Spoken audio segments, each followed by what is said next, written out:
Hi, welcome. My name's Dale McCluskey, and on this video, it's part of my series called Flipping the Script.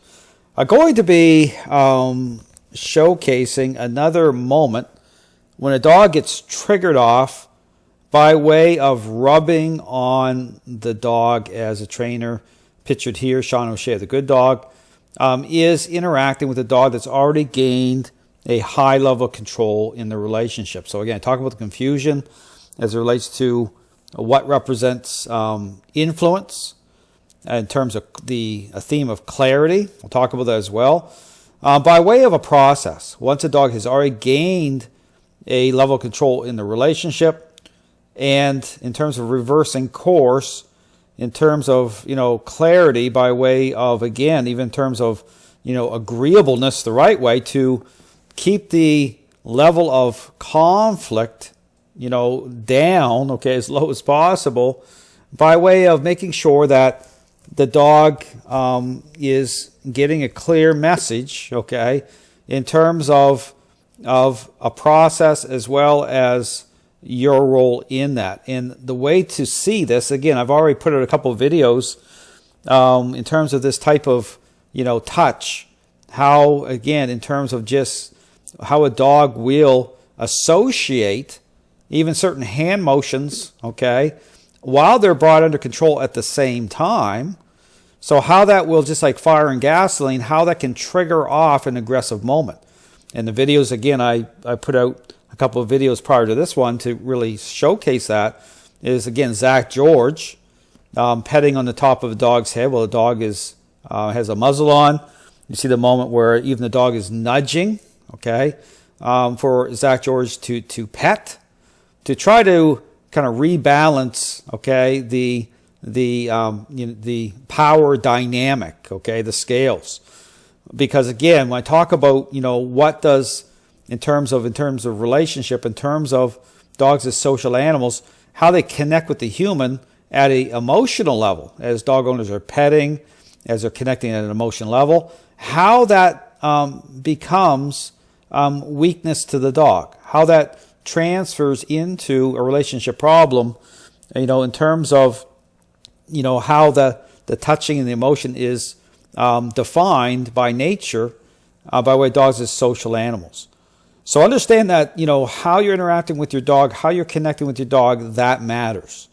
And so understand, I talk about signing a kind of relationship contract, how certain interactions are perceived, how even petting becomes perceived. It starts to take a path of empowerment. It starts to become a type of supply source, empowering the dog and giving a dog a level of comfort. Okay, so even, again, I talk about the deceptive nature of how dogs appear, how dogs can appear very well, very balanced, as they're, off the leash, as they're, moving about within your home environment. And meanwhile, the dog's gaining a tremendous amount of control in the relationship, right up to a point of becoming aggressive, and not even having a real clear sense of what's happening. Because again, that's why I talk about the selfish child example, how a selfish child can look, well behaved most of the day as they're playing their video games, doing what they want to do. But consider the moments where truth is revealed by way of a parent, putting a demand on the child.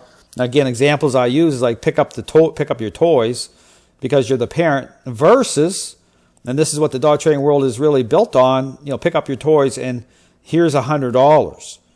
But again, what is not being connected, and again, this is one of the kind of major problems when it comes to balanced dog training, is being dialed into the relationship the right way.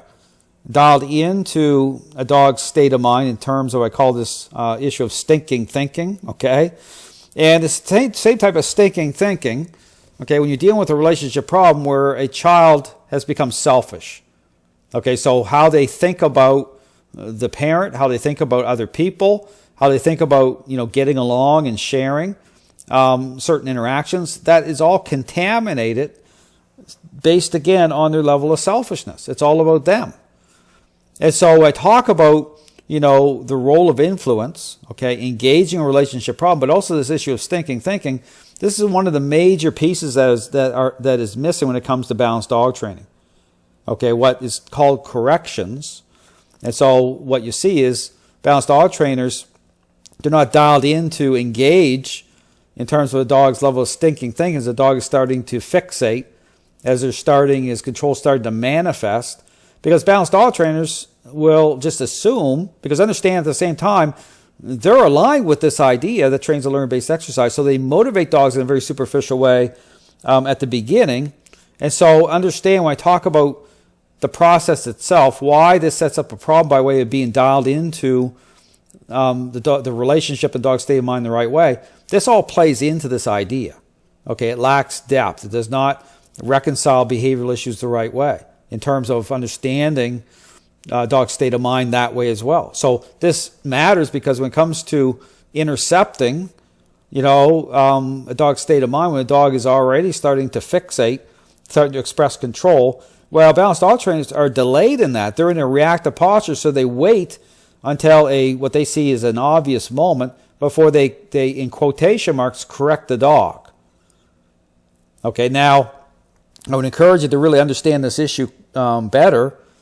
As an example, is watch the video I put out as part of my series, the Larry Crone seminar video, where he's standing back talking to the audience, and the dog is about to come out, and the owner's over there getting the dog on a leash behind a half door, and nothing. There's no engagement at all in terms of being dialed into the starting point that way, to be over there to say this is right away, starting to engage certain moments. Nothing happens. It's all just passive in a way, but then the dog comes out and the dog is lunging forward, expressing control, and the trainer is still just not focused on any of it that way. And then the remote collar, this goes into this whole issue about finding the working level, as it's called. Then the remote collar, they start pushing the button, but only after the dog has already been expressing a level of control towards other dogs, lunging forward. And so it serves as a really good illustration as what I'm talking about, why this disconnected with balanced dog trainers when it comes to engaging the relationship the right way and the dog's state of mind, that level of stinking thinking. Because when you delay, it's a problem, because number one, it's going to bring more conflict into the equation, because the example I use is the parent who waits until the selfish child is already in the toy aisle, pulling the toys down on the heads of the other kids before, in that moment, the parent decides to jump in. Versus, and again, this is what this system of training is based on, versus, being dialed into the fact you have a relationship problem in the first place. And so all the information that is being gathered, and again, consider the moments I talked about in terms of, pick up the toys because you're the parent, versus, here's $100. But, as you're engaging the right way, there's certain moments that are going to kind of key you in to the fact that you're dealing with a relationship problem. Not drawing into, and again, the example I use is how a selfish child can look, and this is the problem with appearances in the dog training world, stepping into the home environment with dogs that have gained a high level of control and trainers who are just starting to pet all over the dog without, again, control and influence being, key ingredients, okay, in a process that's going to provide revelation. Understand, that's not what balanced dog training represents. And so there's that disconnect there. Understand right away. And so again, understand that it is absolutely critical that, influence itself being dialed into the relationship the right way. And again, back to the Crone video, you'll see again pushing the button of the remote collar. So of course you got to dial up the level of, influence being, manifested through that collar, because by way of waiting and for control to be manifesting, you're already behind the curve of the dog's mind. Okay, understand that, so therefore the dog's going to fight through, either try to fight through that, because it sets that in motion that way. It sets up that type of contrast, because the dog's basically saying, well, this isn't making sense. And so when I talk about at the beginning, and this is again one of the key things to really consider at the moment of contact, just like a parent, and getting back to the example of, of going into the toy aisle, the difference with this system, it's like waking up in the morning, and before you go to the shower, okay, you had that epiphany where you already know what you're dealing with. You're dealing with a relationship problem. So when your feet hit the floor, you got your shower before you go to the department store and allow that type of behavior to escalate and manifest that way. Guess what? You're having a conversation, okay, with your child to say these are the expectations. This is and be dialed in that way. But understand, balanced dog training doesn't represent that. Okay, so you wonder why it is that in terms of the level of change happening with dogs, or in this case, situations where things get triggered off in certain moments because the clarity, there's a misalignment here. Okay, there's a defining what even represents influence. Clarity isn't going to be there. There's going to be confusion. You guys see that happen here because pay attention here as I play this video. How Sean O'Shea defines how he's touching this dog. Okay, I talk about it again. Watch the other examples of the other two videos I just did by way of aggressive moments being triggered off. Yeah, so now he's going. So here it is right here, right away. Right into it, 2 seconds in, okay? And so here the caption is applying mild pressure to elicit the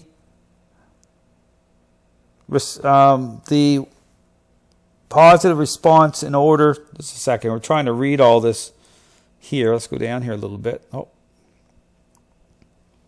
I'll play this a little bit more just to see if I can get that caption a little bit. Okay, there we go. Adding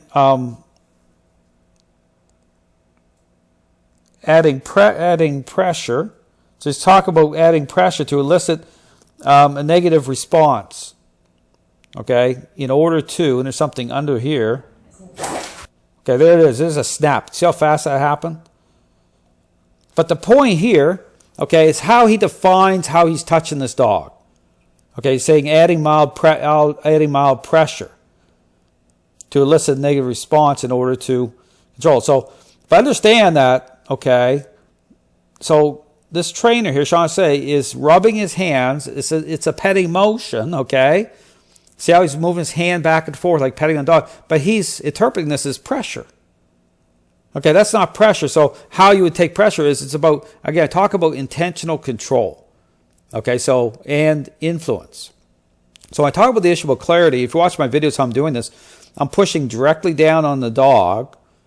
Okay, I'm not rubbing. Okay, you do not want to be rubbing back and forth on the dog. Because again, I talk about certain, associations. Okay, certain things like signing the contract, what the dog interprets through emotion, through petting. It becomes empowerment. Okay, so you have the kind of fire and gasoline effect here because, you have a muzzle on this dog. And again, there's nothing wrong with using a muzzle on a dog. Understand that you'll see me using muzzles on a dog, temporarily, but, in terms of change itself coming through the right process. And so he has control over this dog. So the leash is tight, but the spark that ignites this is the rubbing. Okay, so understand the contrast. You watch the other videos, you see the same thing, how this will trigger off, because I talk about clarity, okay, just like how, in terms of the Zach George video, you watch the dog trying to nudge at Zach's hand to generate, he's basically demanding like pet me, because that's the counterbalance. It's like a drug. It's the empowerment thing.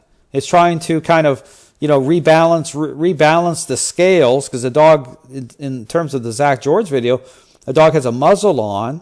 This dog has a muzzle on, which represents control, on the leash, intentional control here. But the problem here is the hand movement, okay? And not just that. Again, I talk about the importance of how everything aligns through how you're bringing a dog right beside you, when I talk about intentional interaction-based method, moving the same way. So the dog understands the intent. It understands it's about intent, but it's also about clarity through, just like embracing the right parenting style fully. Not bouncing back and forth between, say, permissive parenting and authoritative parenting, because that's problematic. Right? It's about being consistent. It's about clarity. And so this is an example of that, rubbing motion with the hand, okay? That's an example. So obviously, if you're interpreting this as pressure, there's a problem because this isn't pressure. Okay? I mean, and I don't even define it as pressure. It's defined as, if you're pushing on a dog, it's intentional control, and you're bringing a dog under exerting influence, okay, by way of a interaction. But it needs to be straight in, okay? And it's got to be, as I call it, clean. Because again, in order to maximize agreeableness the right way, okay, how your hands are when your hands are on the dog and with your moving certain ways, it's really important to keep it very clean in terms of intentional control and influence.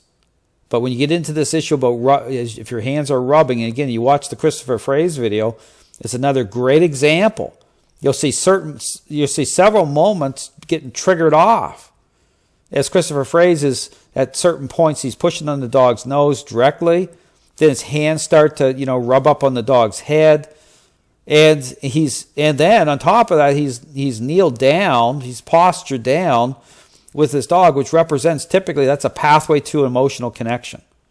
So he should be up on his feet. Here you have Sean O'Shea standing up on his feet, but the whole problem here is the rubbing. I'll play this once again, but again, just pay attention to the rubbing motion of his hand. Like that's clear. Like that's not just a little bit, okay? That's clear. They take that as a petting motion. So now he's going through this again. So of course that's going to trigger off a moment, okay? Because here's my point. If a moment's going to be triggered off, okay, it needs to be the right way, okay? It needs to make sense. When I say the right way, and of course, it's not about conflict that way. Understand, when I talk about this type of power play scenario, okay, when, again, in terms of going into a situation where, again, taking the path of a intentional interaction-based method, okay, the dog isn't going to like it. Okay, so, but again, because there's clarity when you're moving the right way, when you're interacting the right way, when the interactions are coming together the right way, the dog understands the intent. Okay, it makes sense. The dog may not like it, but it makes sense. Okay, so right from that point, it gives the dog clarity. Just like a parent being fully embracing the right parenting style. And so they're interacting with the child in meaningful ways, but clarity. Okay, they're not all over the place, because the child will notice that, say, what's going on here? It's like being a hypocrite. Okay, it's like saying, well, trying to reconcile that, because it's about being the real deal. And so here, you start rubbing your hands on the dog, well, that's going to be a problem. Okay, it's going to trigger off regardless. Especially when you get dogs up into the high tipping point levels. Understand that you really will see this happen with dogs that are getting up into that high level with aggression cases. And this is why clarity is really, really important, because when you embrace this idea that training is a learning-based exercise, and by way of even balanced dog trainers, they work within the same framework of response that way. Okay, that opens the door up, okay, to dogs continue to hold a level of control in the relationship. You're not going to get over that hump with many dogs. Okay, and again, right away when you see this type of rubbing motions on dogs, and then trying to define that as pressure, that's not pressure. That's confusion. That's going to trigger the dog off, because again, that is like signing a contract. That's associated with, the petting part of it, with empowerment through emotion. And then you have a dog under control at the same time. See, that's the contrast. That's the fire and gasoline scenario. It's going to trigger the dog off. So here again, I really encourage people to think about it again. When you talk about moments, you talk about clarity. Understand these are all themes that are very, very important, because again, they align themselves with a intentional interaction-based method, which is the pathway to take when it comes to dealing with a relationship problem between a dog and owner. Thanks for watching.